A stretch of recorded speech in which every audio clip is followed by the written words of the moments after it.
الشاكرين والشاكرين والحمد لله رب العالمين. اللهم ألهمنا رشدنا وأعذنا من شرور أنفسنا. اللهم وفقنا لما تحب وترضى من القول والفعل والدين. رب اشرح لي صدري ويسر لي أمري واحلل عقدة من لساني يفقهوا قولي. آمين يا رب العالمين. بزرگان محترم، برادران محترم، عزیز ساتھیوں،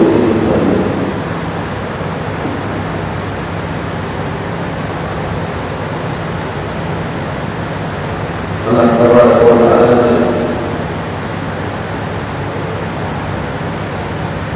ہم کو صاحب مکلف مخلوق بنا کر پیدا فرمایا ہے. ایسی مخلوق اللہ نے ہم کو بنائی ہے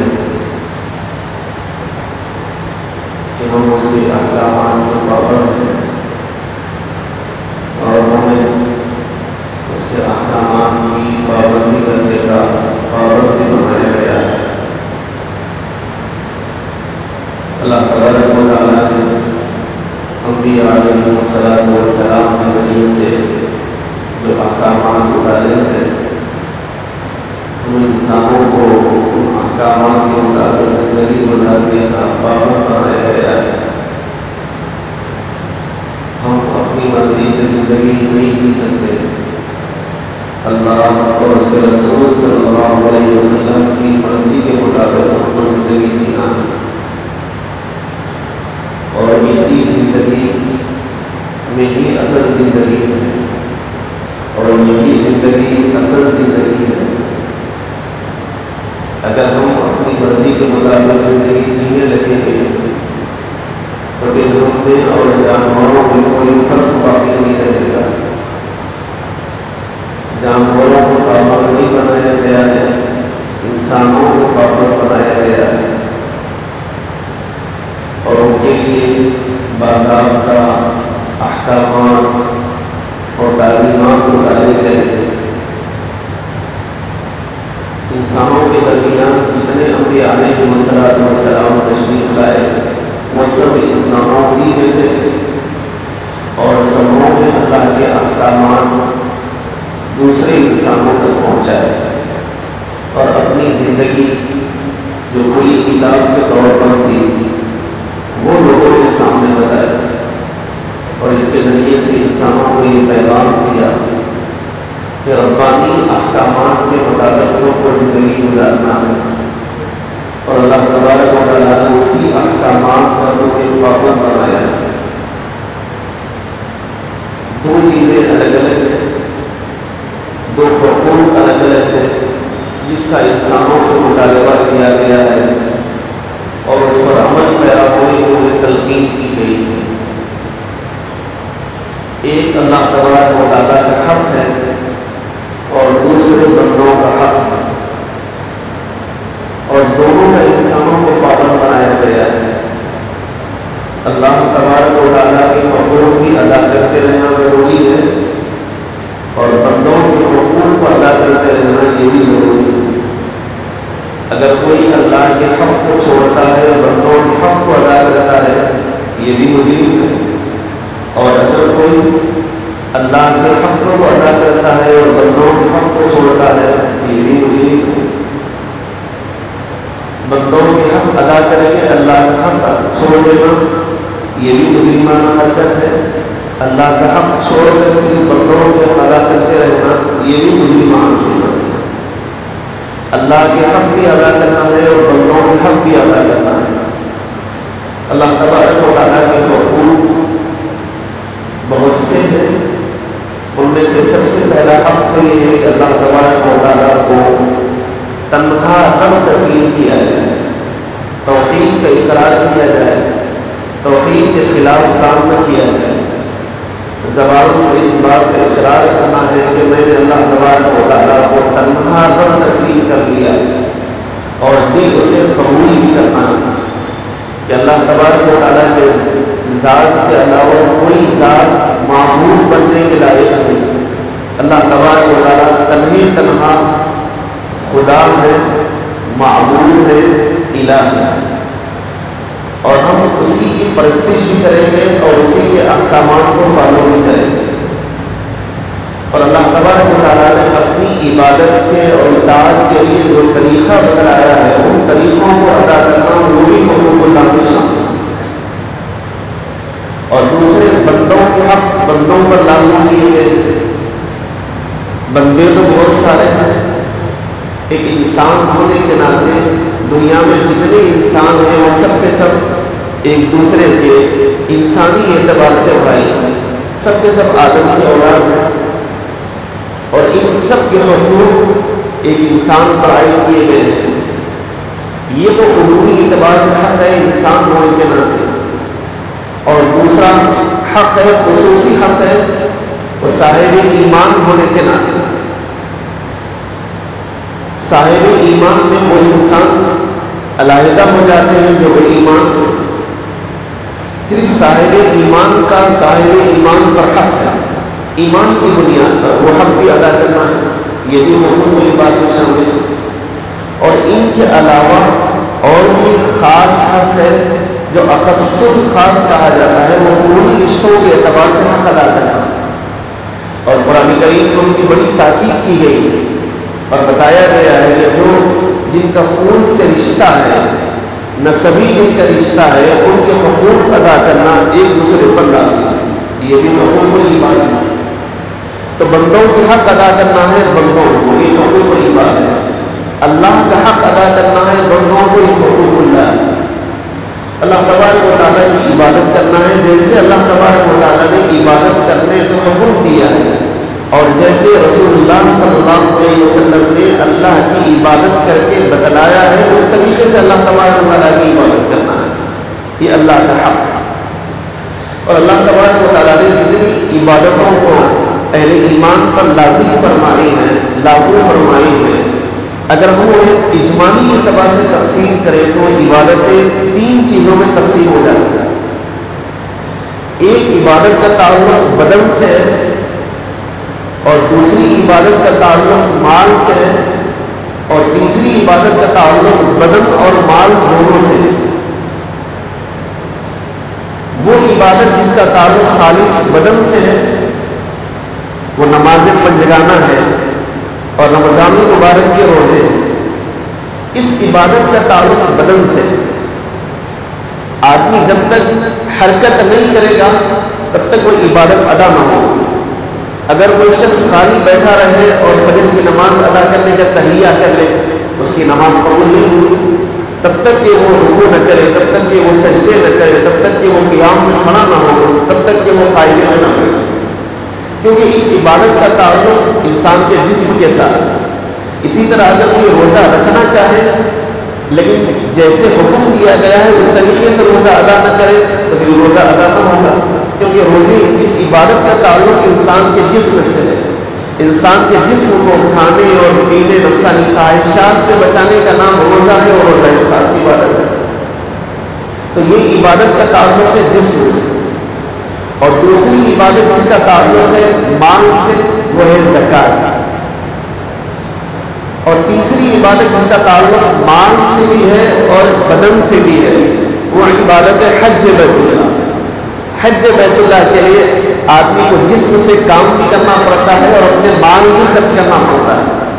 اگر وہ مال خرچ نہ کرے تو بیت اللہ تک پہنچ نہیں پائے گا، اس لیے مال بھی خرچ کرنا ہے، اور وہ مال خرچ کر دے لیکن جسم سے وہ اعمال و افعال ادا نہ کرے تو اس کا بھی حج ادا نہیں ہوگا۔ اس کے لیے طواف کرنا ضروری ہے، اس کے لیے سعی کرنا ضروری ہے، مزدلفہ میں جانا ضروری ہے، مینا کے میدان میں اس کے لیے جانا ضروری ہے، عرفات کے میدان میں جانا ضروری ہے۔ جو جو افعال بتائے گئے ہیں ان بدن سے ان افعال کا ادا کرنا اس کے لیے ضروری ہے۔ تو اجمالی طور پہ یہ تین عبادتیں الگ الگ ہیں۔ اسلام میں یہ جو عبادتیں بندوں پر لاگو کی گئی ہے وہ بندوں کے اپنے فائدے کے لیے، یہ بات ذہن میں رکھ لیں کہ جتنی عبادتیں اللہ تبارک و تعالیٰ نے بندوں پر لاگو فرمائے اس سے اللہ کی ذات کا کوئی فائدہ نہیں، بلکہ اس سے بندوں ہی کا فائدہ ہے۔ اگر کوئی نماز پڑھتا ہے تو بندے کا فائدہ ہے۔ قرآن کریم میں کہا گیا ان الصلاۃ تنہی عن الفحشاء والمنکر، آدمی کو نماز پاکیزہ بناتی ہے، برائی سے آدمی کو روکتی ہے۔ تو نماز اگر آدمی پڑھتا ہے تو بندے کا فائدہ ہے۔ آدمی اگر زکوٰۃ ادا کرتا ہے تو بندے کا فائدہ ہے، کیونکہ حدیث میں کہا گیا کہ جب بندہ زکوٰۃ نکالتا ہے اپنے مال کی تو اللہ تبارک و تعالیٰ اس زکوٰۃ کی وجہ سے اس کے مال کو پاکیزہ کر دیتے ہیں، تو زکوٰۃ کے ذریعے سے مال پاک ہو جاتا ہے۔ اور جب بندہ حج ادا کرتا ہے، مال بھی خرچ کرتا ہے اور اپنے افعال سے بھی وہ عمل کرتا ہے، تو رسول اللہ صلی اللہ علیہ وسلم نے ارشاد فرمایا جب حاجی حج کر کے واپس آتا ہے ایسے ہو جاتا ہے جیسے ابھی ماں کے پیٹ سے پیدا ہوا ہے۔ اللہ تبارک و تعالیٰ سارے گناہ اس کو معاف کر دیتے ہیں، صاف و شفاف ہو کے اللہ کے دربار سے وہ اپنے گھر کی طرف لوٹتا ہے۔ تو جتنی عبادتیں اللہ تبارک و تعالیٰ نے بندوں کو لاگو فرمائے ان سے بندوں ہی کا فائدہ ہے، اللہ کی ذات کا کوئی فائدہ ہے۔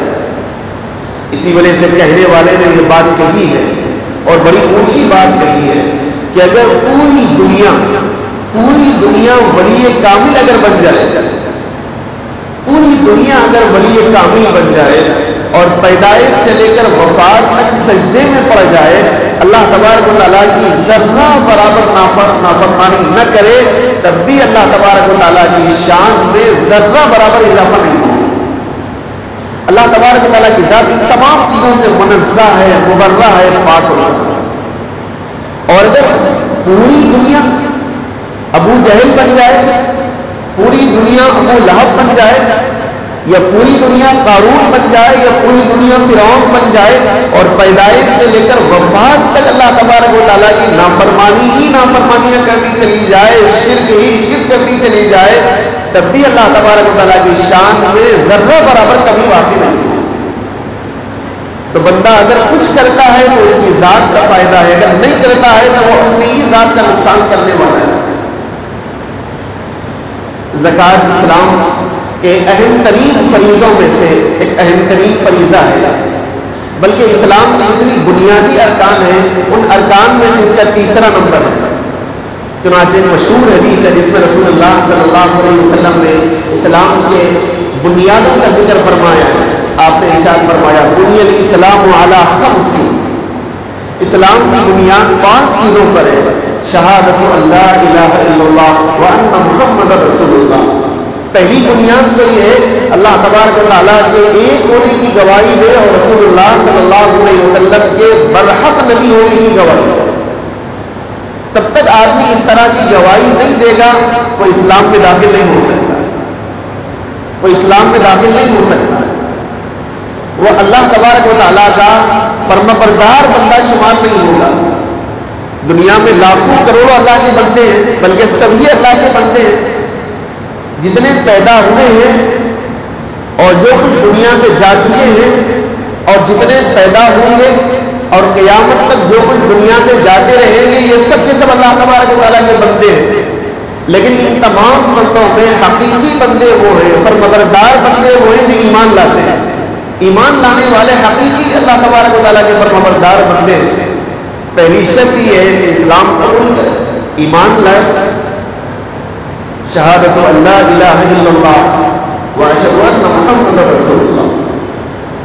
اس کے بعد اب دیگر بنیادی احکامات اس پر لاگو ہو رہے ہیں، اور اب یہاں سے جو ہے دوسرا حکم اس پر لاگو ہو رہا ہے، وَإِقَامِ الصَّلَاةِ، نماز ادا کرے، وَإِيتَاءِ الزَّكَاةِ، زکوٰۃ دے، وَصَوْمِ رمضان، اور رمضان المبارک کے روزے رکھے، والحج، اور حج کرے۔ یہ اسلام کی بنیادی ارکان۔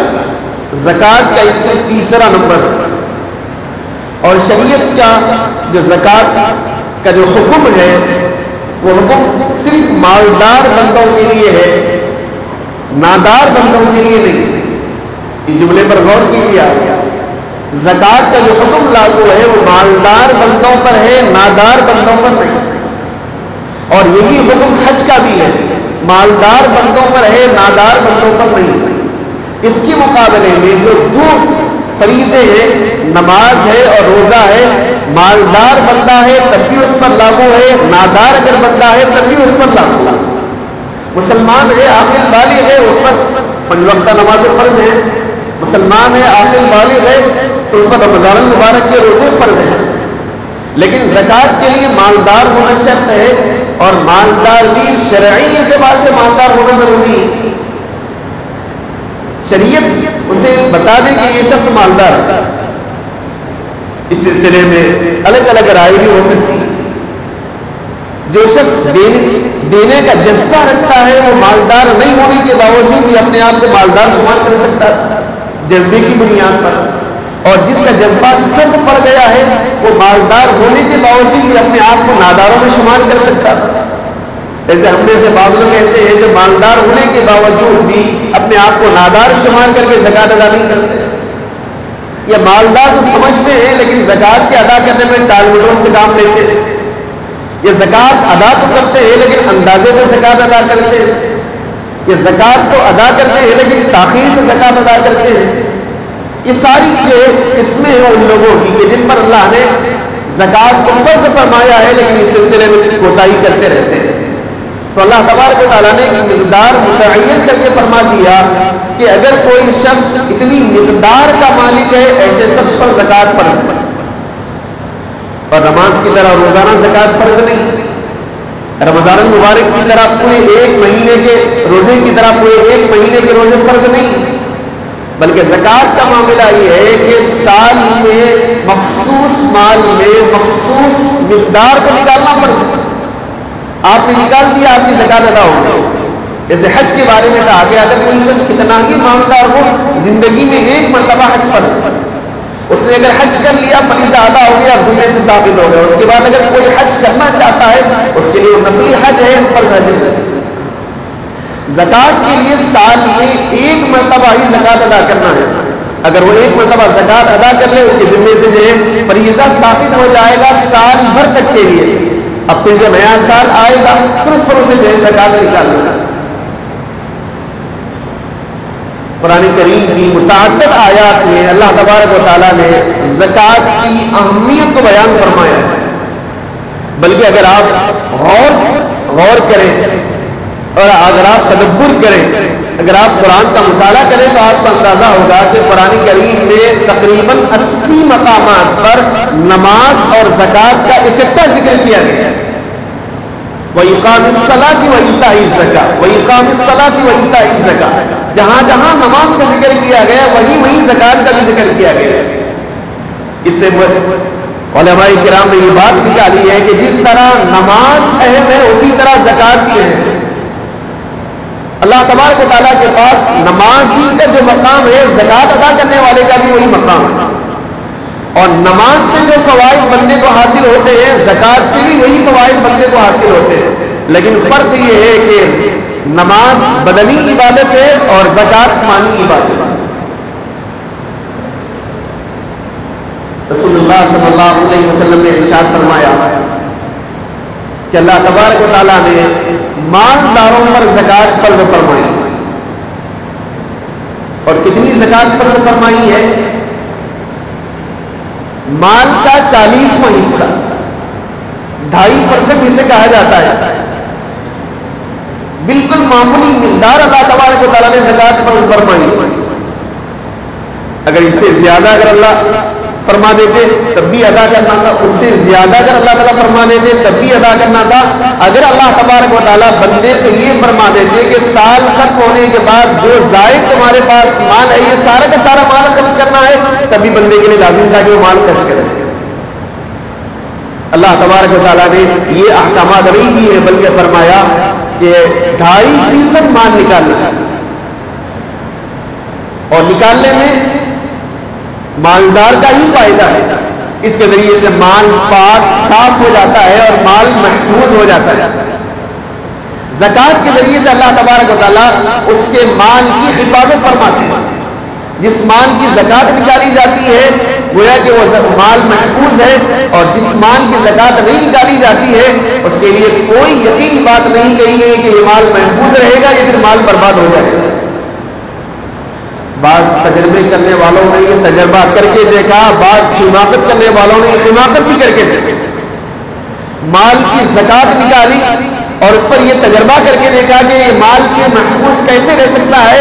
اللہ تبارک و تعالیٰ نے ان کے مال کو محفوظ رہنے کے طریقے بتلائے اور مال محفوظ کر کے بتا دیا، جو زکات نکالتا ہے اس کے مال کو محفوظ کر دیتے ہیں۔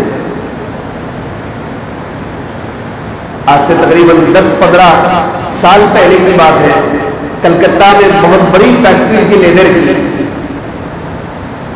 رات میں کسی وجہ سے اس فیکٹری میں آگ لگ گئی اور آگ کے شعلے آسمان کو چھونے لگے، آسمان سے باتیں کرنے لگے۔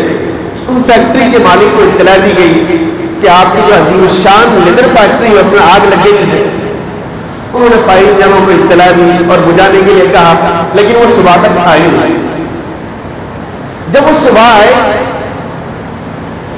تو لوگوں نے ان سے کہا کہ عجیب شخص ہے آپ، کروڑوں روپے کا آپ کا مال تھا، اس میں آگ لگ گئی تھی اور ہم نے آپ کو اطلاع دی تو آپ کو اپنے پاؤں کو سر پہ رکھ کے دوڑ کے آنا چاہیے تھا، لیکن آپ اپنے گھر میں اطمینان سے پڑے رہے، صرف اطلاع دی تاکہ وہ آگ بجھا دی جائے اور آگ تو بجھا دی گئی، لیکن ذرا آپ نے کارخانے میں داخل ہو کے تو دیکھیں کہ آپ کے مال کی کیا حالت ہوئی۔ انہوں نے اطمینان سے سانس لے کر کہا کہ گھبرائیے نہیں، یہ جتنا مال فیکٹری میں پڑا ہوا ہے سب مال کی میں نے زکات نکالی ہے اور مجھے یقین ہے کہ جس مال کی زکات نکالی جاتی ہے اللہ تبارک و تعالیٰ اس مال کو ضائع نہیں کرتا۔ ان کے یقین کا اندازہ لگائیے، بڑی اطمینان کے ساتھ انہوں نے یہ بات کہی۔ اور جب فیکٹری کے لیے ڈور کو کھولا گیا اور گیٹ کو کھولا گیا، اندر جا کے دیکھا گیا، اوپر سے تو یہ سب چیزیں جل گئی ہیں لیکن مال جگہ ان کا باقی۔ انہوں نے اللہ کا شکر ادا کیا اور فرمایا کہ میرا ایمان و ایقان تھا۔ اللہ کے نبی صلی اللہ علیہ وسلم نے فرمایا جس مال کی زکات نکالی جاتی ہے اللہ تبارک و تعالیٰ حفاظت کا بندوبست فرماتے ہیں، اللہ نے حفاظت کا بندوبست فرمایا۔ اور بعض لوگوں نے یہ بھی حماقت کی، مال کی زکات نہ نکالی، بہترین لاکروں کے اندر رکھا، اور بینک کے اندر بعض لاکر تو وہ ہیں کہ جس کی اطلاع خود بینک والے کو بھی نہیں ہے کہ اس کے لاکر میں کتنے روپئے رکھے، مخصوص لاکر ہے، اس میں انہوں نے رکھا کہ اب تجربہ کرنے کی انہوں نے کوشش کی مال کیسے ضائع ہوتا ہے، مال تو ہم نے جو حفاظت سے رکھ دیا ہے۔ انہوں نے کس کے ساتھ آزمائش کا معاملہ کیا؟ اللہ کے ساتھ آزمائش کا معاملہ کیا۔ وہ گویا کہ اللہ تبارک و تعالیٰ سے مقابلے پر آئے، اللہ تبارک و تعالیٰ نے ایسی بیماری میں انہیں مبتلا کر دیا، وہ لاکر سے مال نکالنا پڑا، سارا کا سارا مال خرچ بھی ہو گیا اور وہ صحت یاب بھی نہیں۔ اللہ تبارک و تعالیٰ نے بتا دیا کہ جو شخص اپنے مال کی زکات نہیں نکالتا ہے اللہ تبارک و تعالیٰ وہ سارے مال کو ضائع فرما دیتا ہے۔ جس مال کی زکات نکالی نہیں گئی وہ مال دوسرے مال سے مل جاتا ہے، وہ مال بھی ضائع کیا رہتا ہے۔ اس لیے مال کے کئی زکات کے فوائد بیان کیے گئے ہیں، اس سے اہم ترین فائدہ یہ ہے کہ مال پاکیزہ ہو جاتا ہے، صاف ستھرا ہو جاتا ہے، اور بھی اس کے فوائد بیان کیے گئے ہیں۔ ساتھ میں ایک فائدہ یہ بھی بیان کیا گیا کہ اللہ تبارک و تعالیٰ اس کے ذریعے سے بندے مومن کا امتحان لینا چاہتے ہیں کہ ہمارا دیا ہوا مال وہ ہمارے نام پہ خرچ کرتا ہے یا نہیں کرتا ہے، اسے ہم سے محبت ہے یا اپنے مال سے محبت ہے۔ زکات کے ذریعے سے اس کا امتحان لیا جا رہا ہے، اور اسی کے ذریعے سے ساتھ ساتھ میں اللہ تعالیٰ یہ بھی فرما رہے ہیں کہ اس زکات کے ذریعے سے ناداروں کا بھی تم پر حق ہے، تاکہ جو غریب ہے، مسکین ہے، مفلوج الحال ہے، ان کی مدد کی جائے، ان کی فریاد رسی کی جائے۔ زکات کے ذریعے سے یہ فائدہ بھی حاصل ہوتا ہے۔ بہرحال زکات کے فوائد ہیں، اور زکات ادا کرنے والے کو یہ تصور کر کے زکات ادا کرنا چاہیے کہ مال اللہ ہی کا ہے، اللہ ہی نے مجھے اپنے فضل سے مال عطا فرمایا ہے، اور اللہ ہی کے حکم پر میں مال کو خرچ کر رہا ہوں، یہ اللہ کا حکم ہے، تاکہ اس کے ذریعے سے میری دنیا بھی بن جائے اور آخرت بھی بن جائے۔ اور اگر کوئی مال خرچ نہیں کرتا، زکات نہیں دیتا ہے، قرآن کریم میں بڑی سخت وعید بیان کی گئی۔ قرآن کریم میں کہا گیا والذین یکنزون الذهب والفضة ولا ينفقونها في سبیل اللہ فبشرهم بعذاب الیم۔ جو سونے اور چاندی کو جمع کرتا ہے اللہ تبارک و تعالیٰ کے منشے کے مطابق اسے خرچ نہیں کرتا، اپنے مال کی زکوٰۃ نہیں نکالتا ہے، اللہ نے قرآن کریم کے ذریعے سے قیامت تک کے لیے یہ اعلان کر دیا فبشرہم بعذاب علیم، ایسے نافرمانوں کو عذاب علیم کی خوشخبری سنا۔ ایک تو خالی عذاب ہے، عذاب کا نام سن کر بھی آدمی ڈر جاتا ہے، اور دوسرے اللہ نے جو جملہ استعمال فرمایا اس جملے سے تو زیادہ ڈر پیدا ہو گیا۔ آپ نے فرمایا فبشرہم بعذاب علیم، انہیں دردناک عذاب کی خوشخبری سناؤ۔ اچھے کام کی خوشخبری دی جاتی ہے، سنائی جاتی ہے، سزا کے لیے خوشخبری سنائی نہیں دی جاتی۔ گویا کہ اللہ تبارک و تعالیٰ نے مالداروں پر، ان مالداروں پر جو زکوٰۃ ادا نہیں کرتے ان پر طنز فرمایا، اور اس طنز کے ذریعے سے ان پر اللہ نے پہلے ہی جملے کے ذریعے سے عذاب دے دیا۔ مال جمع کرتے رہو، جمع کرتے رہو، قانونی مزاج اپنا پیدا کرتے رہو، لیکن جب ہمارے پاس آئیں گے تو یہی مال کے ذریعے سے تمہیں مزہ چکھائے۔ یہ اردو میں محاورہ بھی ہے، اگر کوئی شاگرد نافرمانی کرتا ہے تو استاد اسے بلا کر کہتا ہے کہ آؤ سزا کا مزہ چکھو، نافرمانیاں کر رہے۔ اللہ نے اپنے ان بندوں سے فرمایا جنہیں مال دیا تھا پھر بھی وہ زکوٰۃ نہیں نکالتے، فرمایا میرے پاس آؤ اور تمہارے اس مال کی سزا بھی مل رہی۔ اس جملے کے ذریعے سے اللہ نے پہلے سزا دی، اور اس کے بعد پھر سزا کیا ہے ان لوگوں کے لیے قرآن کریم میں ذکر کیا گیا یوم یغما علیہا فی نار جہنم فتقوی بہا جباہہم وجنوبہم وظہورہم۔ جس مال کو دنیا میں جمع کر کے رکھتے تھے، لوگوں سے چھپا چھپا کے رکھتے تھے، اپنے جیب بھر بھر کے رکھتے تھے، اور اللہ کا حکم آنے کے باوجود بھی وہ اپنے مال کو خرچ نہیں کرتے تھے، اسی مال کو کل قیامت میں جہنم کی آگ پر تپایا جائے گا، اسے گرم کیا جائے گا، اور گرم ہونے کے بعد اسے پگھلایا جائے گا، اور پگھلنے کے بعد اسی کے ذریعے سے انہیں داغا جائے گا، ان کے پیٹوں پر داغا جائے گا، ان کے دونوں بازوؤں پر داغا جائے گا، ان کی پیشانی پر داغا جائے گا۔ قرآن نے خاص جملہ استعمال کیا ہے، سزا دینے کے یہ 3 راستے ہیں اور 3 جگہیں ہیں متعین کر دی گئی ہے۔ پیٹھ پر داغا جائے گا، دونوں بازوؤں پر داغا جائے گا، پیشانی پر داغا جائے گا۔ مفسرین فرماتے ہیں کہ قرآن میں اس کا ذکر کیوں کیا گیا ان 3 جگہوں کا؟ تو فرمایا جب کوئی سائل اس کے سامنے سوال کرتا ہے اور اپنے مخلوق الحالی اور پریشانی کا اس کے سامنے ذکر کرتا ہے، لیکن یہ مالدار تو مال کے نشے میں ہے اور مال تو جمع کرنے کا خواہش مند ہے، وہ مال خرچ کرنا نہیں چاہتا ہے، اور اس کے دل میں یہ خیال نہیں آتا ہے کہ اللہ نے میرے مال میں ان غرباء کا حق بھی رکھا ہے اور وہ حق مجھے ادا کرنا ہے۔ جس طرح اگر کوئی میرے پاس امانت لا کے رکھتا ہے اور وہ امانت ادا نہیں کرتا وہ میں امانت دار تک، جس طرح میں مجرم ہوں گا، اللہ نے مال دیا ہے اگر میں زکوٰۃ نہیں نکالتا ہوں تو اللہ کی نظر میں بھی مجرم ہوں، یہ تصور نہیں کرتا۔ اور پھر وہ کیا کرتا ہے؟ سب سے پہلا عمل اس کا یہ ہوتا ہے کہ پیشانی سے بل آ جاتا ہے، ارے یہ سائل تلنے کے لیے تیار نہیں۔ اللہ نے فرمایا کہ ناداروں کو دینے سے تمہاری پیشانی پر بل آتا تھا، اسی پیشانی پر تمہیں سزا دی جائے گی، پہلی سزا۔ اور جو وسائل پھر بھی اصرار کرتا ہے، مخلوق الحال ہے، مجبور ہے، وہ اسے معلوم ہے کہ یہ سب دیکھنے میں اچھا معلوم ہوتا ہے، شاید دل کا بھی اچھا ہو، مال دے دے، پھر بھی وہ اصرار کرتا ہے، التجا کرتا ہے، ہاتھ آپ کے سامنے بڑھاتا ہے، یہ سب سمجھتا ہے کہ یہ مفلس اور غریب تلنے کے لیے تیار نہیں ہے، تو اپنے کندھوں کو اس سے موڑ لیتا ہے، اپنے آپ کو پھیر لیتا ہے اس سے۔ اللہ نے فرمایا کہ اس کندھوں پر بھی مجھے اسے عذاب دیا جائے گا۔ اور غریب پھر بھی مطالبہ کرتا ہے، پھر بھی اسے اظہار کرتا ہے، مانگتا رہتا ہے، اب یہ پیٹھ دکھا کر وہاں سے چلا جاتا ہے تو اللہ تبارک و تعالیٰ اس کی پیٹھ پر بھی اسے جمع کیے ہوئے مال کو مال کے ذریعے سے سزا دیتا ہے، اور پھر اس کے بعد اسے کیا کہا جائے گا؟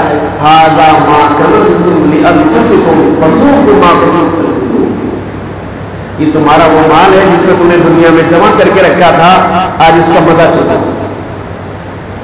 مال کی زکوٰۃ نہ نکالنے پر یہ سخت ترین قرآن کریم کی ان آیات وعید بیان کی گئی، اور ایک حدیث میں بھی رسول اللہ صلی اللہ علیہ وسلم نے عذاب کا تذکرہ کرتے ہوئے فرمایا کہ کل قیامت میں جو انسان مال دنیا میں جمع کرتا تھا، زکوٰۃ ادا نہیں کرتا تھا، اس مال کو گنجے سانپ کی شکل دی جائے گی اور یہ گنجا سانپ بنا کر اس کے گلے میں ڈالا جائے گا اور وہ سانپ اس سے ڈستا رہے گا اور اس کے ذریعے سے اسے سزا دی جاتی رہے گی اور اسے بتایا جاتا رہے گا کہ اس مال کو تم نے جمع کیا تھا، جیب میں جمع کر کے رکھا تھا، گھر میں جمع کر کے رکھا تھا، بینک میں جمع کر کے رکھا تھا، آج وہ تمہارے گلے میں تمہارے گلے کا پھندا بن گیا ہے اور تمہارے لیے وبال جان بن چکا ہے۔ اس لیے جن لوگوں کو اللہ تبارک و تعالیٰ نے مال کی فراوانی عطا فرمائی ہے، جنہیں مالدار بنایا ہے، جو صاحب نصاب ہے، ان کی ذمہ داری ہے کہ وہ اپنے روپیے اور پیسوں کو اکٹھا کریں اور معلوم کریں اور پھر اس کے بعد اس پر جتنی زکوٰۃ لاگو فرض ہو جاتی ہے تو اپنی زکوٰۃ ادا کریں۔ اور ایک بات یاد رکھیں، زکوٰۃ عبادت ہے، زکوٰۃ عبادت ہے اور عبادت کو عبادت ہی کے طریقے پہ انجام دینا ہے۔ جس طرح نماز عبادت ہے، اس عبادت کو عبادت ہی کے طریقے پہ انجام دینا ہے۔ روزہ عبادت ہے، عبادت کو عبادت ہی کے طریقے پہ انجام دینا ہے۔ حج عبادت ہے، عبادت کو عبادت ہی کے طرز پر انجام دینا ہے۔ اسی طرح زکوٰۃ بھی عبادت ہے، اس کو عبادت ہی کے طریقے پہ انجام دینا ہے۔ رسول اللہ صلی اللہ علیہ وسلم نے زکوٰۃ کو نکالنے کے سلسلے میں فرمایا کہ جب کوئی آدمی زکوٰۃ ہی کیا بلکہ صدقہ و خیرات کرتا ہے تو گویا کہ وہ رحمان کے ہاتھ میں دیتا ہے اپنے روپیوں کو۔ اور آپ نے فرمایا کہ جب کسی غریب کو جب کوئی دیتا ہے تو اس غریب کے ہاتھ میں جانے سے پہلے وہ رحمان کے ہاتھ میں روپیہ جاتا ہے، پھر وہ غریب کے ہاتھ میں جاتا ہے۔ ام المؤمنین حضرت عائشہ صدیقہ رضی اللہ تعالیٰ عنہا فرماتی ہے جب سے میں نے رسول اللہ صلی اللہ علیہ وسلم سے یہ ارشاد سنا تب سے اگر کوئی سائل آتا اور دینے کا موقع ہوتا، میرے پاس کچھ ہوتا تو میں ان روپیوں کو عطر لگا کے دیتی کہ یہ رحمان کے ہاتھ میں پہلے جاتا ہے، بعد میں مشرف الحال کے ہاتھ میں جاتا ہے۔ اور زکوٰۃ ادا کرتے ہوئے، یہ صدقہ خیرات کرتے ہوئے احسان نہیں جتانا چاہیے بلکہ احسان ماننا چاہیے۔ وہ اگر لینے والا نہ ہوتا تو آپ کا فریضہ ادا نہیں ہوتا، گویا کہ اس نے آپ کے مال کو لے کر آپ کے ایک فریضے سے آپ کو سبکدوش کر دیا ہے۔ زکوٰۃ کے فریضے سے آپ سبکدوش ہوئے، اگر لینے والا نہ ہوتا تو آپ اپنے فریضے سے سبکدوش نہیں ہو سکتے۔ اور قرآن کریم میں سختی سے منع کیا گیا ہے کہ احسان جتا کے دینے والے انتہائی برے اشخاص، اس لیے زکوٰۃ دے، احسان جتا کے نہ دے بلکہ ان کا احسان مانے اور اللہ کا شکر ادا کرے کہ اللہ تبارک و تعالیٰ نے آپ کو دینے والوں میں سے بنایا ہے، لینے والوں میں سے نہیں بنایا ہے۔ آپ نے ارشاد فرمایا الید العلیٰ خیر من الید السفلیٰ، دینے والا ہاتھ لینے والے ہاتھ سے بہتر ہے۔ اگر اللہ تبارک و تعالیٰ اگر ذرا سے جو ہے اس سسٹم کو بدل دیتے، اگر منظر بدل جاتا، تھوڑا سا آپ تصور کر کے دیکھ لیجیے، آج ہم دینے والے ہیں، ذرا آنکھ بند کر کے آپ تصور کر لیجیے کہ جسے میں دے رہا ہوں اس جگہ پر میں کھڑا ہوا ہوں اور جو مجھ سے لے رہا ہے وہ دینے والا ہے، تو آپ کی حالت کیا ہوگی؟ اللہ کا شکر ادا کر کیجیے کہ اللہ نے آپ کو دینے والوں میں سے بنایا ہے، اللہ نے آپ کو لینے والوں میں سے نہیں بنایا ہے۔ اور اس پر اللہ کا یہ محض اللہ کا فضل ہے، آپ کی محنتیں نہیں ہیں اور آپ کی یہ قابلیت نہیں ہے، یہ اللہ کا فضل ہے کہ اللہ نے آپ کو عنایت فرمایا۔ زکوٰۃ کے اندر حقوق ہیں، کن کن کے حقوق ہیں قرآن کریم میں باضابطہ بیان کیا گیا ہے۔ غربا ہیں، مساکین ہیں، مفلوق الحال ہیں اور دیگر جو اشخاص ہیں قرآن کریم میں ان کا ذکر موجود ہے۔ علماء سے مسئلہ معلوم کر کے کن کن لوگوں کو زکوٰۃ دی جا سکتی ہے، ان لوگوں کو گن گن کے زکوٰۃ دینا چاہیے۔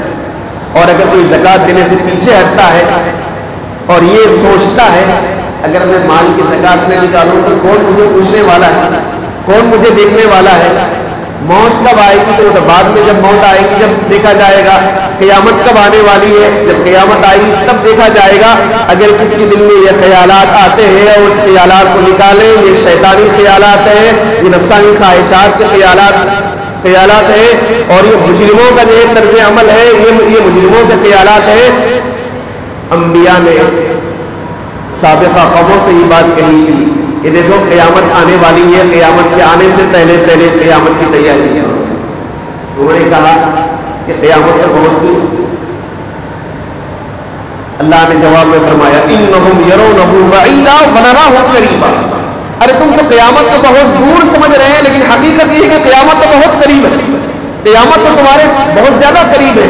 موت یہ بھی چھوٹی قیامت ہے، اس کے بعد پھر جب قیامت آئے گی، جب سزا و جزا ملے گی، وہ بھی جو ہے سب سے بڑی قیامت ہے۔ اس لیے قیامت کے آنے سے پہلے قیامت کی تیاری کرنا ہے، اور اس ڈر کے دن کے آنے سے پہلے آدمی آج ڈر لے تو انشاءاللہ وہاں آپ کے لیے ڈر باقی نہیں رہے گا۔ زکوٰۃ جن جن لوگوں کو ادا کرنا ہے، ان میں سے جو مساکین ہے انہیں بھی جو ہے زکوٰۃ ادا کرنا ہے، ان مساکین کو زکوٰۃ دینا ہے۔ اور علماء نے لکھا ہے کہ مدارس میں جو علوم اسلامیہ کے حصول کے سلسلے میں جو سرگرم ہے، انہیں بھی زکوٰۃ دی جا سکتی ہے۔ کیوں کہ ان میں سے اکثر و بیشتر تعداد غربا کی اور مساکین ہی کی ہوتی ہے۔ وہ اپنا خرچ اٹھا نہیں سکتے، وہ اپنا تعلیمی خرچ اٹھا نہیں سکتے، اپنے تعام کا وہ خرچ اٹھا نہیں سکتے، اس لیے جو ہے ان کو بھی زکوٰۃ دی جا سکتی ہے۔ بلکہ علماء نے یہاں تک فرمایا کہ ایسے طلباء کو کہ جو اپنا خرچ اٹھا نہیں سکتے ہیں، ان کو زکوٰۃ کی رقم دینا دوہرا اجر کا باعث ہے۔ ایک تو نادار ہے، مفلس ہے، مسکین ہے، آپ زکوٰۃ دیں، یہ ایک تو ان کا حق تھا، اس پر آپ کو اجر ملے گا، اور دوسرے علم دین کی اشاعت پر آپ خرچ کر رہے ہیں، اس پر آپ کو اجر ملے گا۔ اللہ کا فضل ہے کہ ہندوستان کے اندر آزادی سے پہلے جو مخصوص علماء کرام نے من جانب اللہ ان مدارس کا جال پھیلایا تھا، اور انہیں یہ محسوس ہو گیا تھا کہ ملک چاہے ہمارے قبضے میں دوبارہ آئے نہ آئے، لیکن اس ملک پر جو لوگ قابض ہیں، ان کی کوششیں ہیں کہ ہمارے دلوں سے کہ ایمان کو نکال دیا جائے اور ہماری زندگی سے اسلامی تعلیمات کو دور کر دیا جائے۔ اس ضرورت کو محسوس کرتے ہوئے انہوں نے مدارس کا قیام عمل میں لایا تھا۔ اللہ کا فضل ہے کہ پوری ملک کے اندر ہزاروں کی تعداد کے اندر دینی مدارس آج موجود ہیں، اور ان مدارس کے ذریعے سے لاکھوں کی تعداد میں اس امت کو علماء، حفاظ، مفتیان کرام، مفسرین، محدثین اور ائمہ آپ کو مل رہے ہیں۔ اسی وجہ سے کہنے والے نے بڑی اہم بات کہی ہے، جی چاہتا ہے کہ وہ بات آپ سے عرض کروں۔ انہوں نے فرمایا کہ جس طرح امت کے اندر مساجد کی اہمیت ہے، مدارس کی اہمیت اس سے کم نہیں۔ جتنی اہمیت مساجد کی ہے، اتنی ہی اہمیت مدارس کی بھی ہے، کیونکہ مساجد کی آبادی کا تعلق علماء ہی سے وابستہ ہے۔ اگر علماء نہیں رہیں گے تو مسجدوں کو آباد کرنے والا، مسجدوں کی طرف لوگوں کو بھیجنے والا کون ہوگا؟ اگر علماء نہیں ہوں گے تو مسجد کے مصلی پر کھڑا ہو کر امامت کرنے والا کون ہوگا؟ خطابت کرنے والا کون ہوگا؟ وعظ و نصیحت کرنے والا کون ہوگا؟ اگر یہ علماء خدا نخواستہ نہیں رہیں گے، مسجدوں کی آبادی بھی کم ہو جائے گی، اور ایسے بھی ہو سکتا ہے، اللہ نہ کرے، ہزار مرتبہ نہ کرے کہ مصلی پر آپ امام کے انتظار میں رہے اور آپ کو امام میسر نہ۔ اس لیے جو اہمیت معاشرے کے اندر مساجد کی ہے، وہی اہمیت مدارس کی تھی۔ اور یہ لاک ڈاؤن کی وجہ اور اللہ کا فضل ہے کہ ابتدا سے لے کر آج تک امت کا جو ہے طبقہ جاگا ہوا ہے، امت کا طبقہ سویا ہوا نہیں۔ ہزاروں کی تعداد میں ان مدارس کا تعاون کرنا کوئی آسان بات نہیں ہے۔ ہم جو ہے امت کے خزانے پر بوجھ بنے ہوئے نہیں ہیں، اسی وجہ سے جو ہے کالر چڑھا کے ہم یہ بات کہہ سکتے ہیں کہ دینی تعلیم کا جو نظم چل رہا ہے، امت کے ایک ایک روپیہ ان سے وصول کر کے چل رہا ہے۔ حکومت کے ہم مقبوض نہیں ہیں، بلکہ ہم جو ہے وہ دینی مزاج رکھنے والے، ایمانی حرارت رکھنے والے، اور دینی تعلیم سے شغف رکھنے والے، اور ایمان کی بقا اور اس کے تحفظ کا جذبہ رکھنے والے، ہم ان سے تعاون لیتے ہیں اور یہ مدارس چلاتے ہیں۔ الحمدللہ مدارس برابر چل رہے ہیں، لاکھوں کروڑوں روپے کا ان مدارس کا خرچ ہے، لیکن برابر بڑے اطمینان کے ساتھ اللہ کے فضل سے اور جو ہے امت کے تعاون کے ذریعے سے یہ سلسلہ چل رہا ہے۔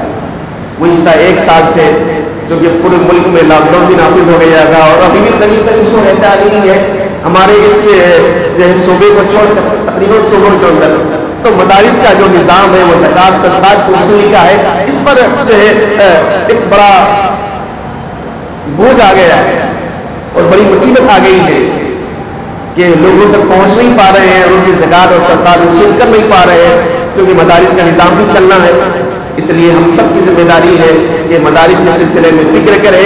اور ایک عالم دین نے یہ بات بڑی اہمیت کے ساتھ بیان کی ہے اور بڑے درد کے ساتھ, بڑے کرب کے ساتھ بیان کی ہے. وہی بات میں آپ کے سامنے عرض کر رہا ہوں, ورنہ میں تو چھوٹا ہوں, چھوٹا آدمی بڑی بات کہہ نہیں سکتا. بڑوں کی بات ہی آپ کے سامنے نقل کر رہا ہوں. انہوں نے کہا اپنے گھر کے اخراجات کو اللہ کے لیے کم کیجیے اور مدارس کے استحکام کی کوشش کیجیے. خدا نہ خواستہ اگر آپ اس طریقے سے جدوجہد نہیں کریں گے تو آپ اللہ کے دربار میں مجرم بن کے پیش ہوں گے. کل قیامت میں اللہ آپ سے پوچھیں گے کہ مدارس پر ایسے احوال آئے تھے, ایسے حالات آئے تھے, آپ نے اپنی ذات کی فکر کی, آپ نے اپنے گھر والوں کی فکر کی, آپ نے اپنے خاندان والوں کی فکر کی, آپ نے میرے دین کی فکر کیوں نہیں کی؟ یہ اللہ آپ سے سوال کرے گا. اس لیے اگر اللہ کے دربار میں مجرم بن کے اگر پیش نہیں ہونا ہے تو ان حالات کے اندر مدارس کا ثابت کی طرح تعاون کرنا ہے, بلکہ اس سے بڑھ کے تعاون کرنا ہے, اس سے بڑھ کے تعاون کرنا ہے, اس سے بڑھ کے تعاون کرنا ہے. عید کے کپڑے نہ سلانے کے اگر نہ سلائیں کوئی فرق نہیں پڑے گا, عید تو گزر جائے گی. اگر گھر کے اندر بہترین راشن کا نظم نہ کرے تو بھی 2 وقت کی روٹی آپ کو مل جائے گی. لیکن مدارس اگر خدا نہ خواستہ ہماری اس کوتاہی کی وجہ سے, ہماری نااہلی کی وجہ سے اگر مدارس کا نظام ٹھپ پڑ جائے گا اور پڑھنے کے لیے آنے والے آنے کے لیے تیار ہوں گے, لیکن مدارس کے ذمہ دار مجبور ہو جائیں کہ ہمارے پاس خرچ نہیں ہے, اس کی وجہ سے آئندہ ہماری نسلوں کا کیا ہوگا, آنکھ بن کر کے ذرا آپ تصور کریں. اس لیے میں آپ سے یہ دست بستہ اپیل کرتا ہوں کہ مدارس کا تعاون کیجیے, مدارس کا تعاون کیجیے, مدارس کا تعاون کیجیے. اپنی زکوٰۃ نکالیے, جن کو اللہ نے مالدار بنایا ہے مالوں کی زکوٰۃ نکالیے. اور اگر جو مالدار نہیں ہے پھر بھی وہ صدقہ خیرات کرنا چاہتے ہیں وہ بھی صدقہ خیرات کر سکتے ہیں. اور اللہ نے جنہیں مالدار بنایا ہے وہ ایڈوانس میں زکوٰۃ نکالنا چاہتے ہیں, ایڈوانس میں آپ کو زکوٰۃ نکالنے کی بھی اجازت دی گئی ہے. بلکہ یہ شخص بھی دوہرے اجر کا جو ہے مستحق قرار دیا جائے گا کہ بھی زکوٰۃ اس پر جو آئندہ سال کی فرض نہیں ہوئی ہے تب بھی وہ حالات کی مناسبت سے جو ہے حالات کو درست کرنے کے لیے وہ مجھے زکوٰۃ نکالتا ہے.